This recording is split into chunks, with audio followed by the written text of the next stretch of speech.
ఈ గుడ్డి పిల్ల నాకు అక్కర్లేదు. నేను దాన్ని పెంచలేను. అయితే దాన్ని ఏం చేద్దామంటావు? ఏ అనాథ శరణాలయంలోనూ ఏ గుడ్డి వాళ్ళ స్కూల్లోనూ దాన్ని వదిలిపారేయండి. కావాలంటే మా నాన్నతో చెప్పి 25 లక్షలు డొనేషన్ ఇప్పిస్తాను. కౌసల్య, నీకేమన్నా మతిపోయిందా? అది మన కన్న బిడ్డ. ఆ గుడ్డిది నా కన్నబిడ్డని నలుగురిలో నేను చెప్పుకోలేను.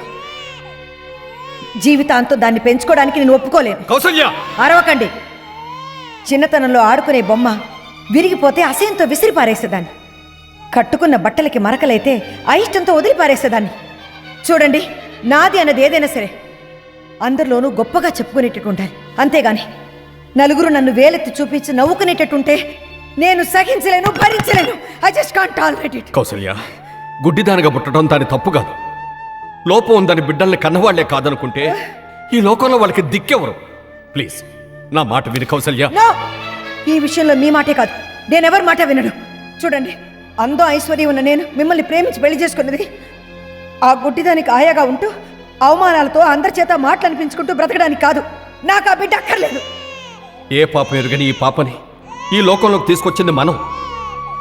చూపు లేని ఈ పాప మీద మరింత ప్రేమ చూపించాల్సింది పోయి వదిలించుకోవాలనుకోవటం దారుణం.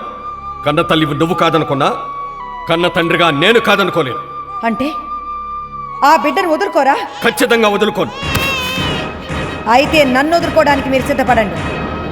కౌసల్య!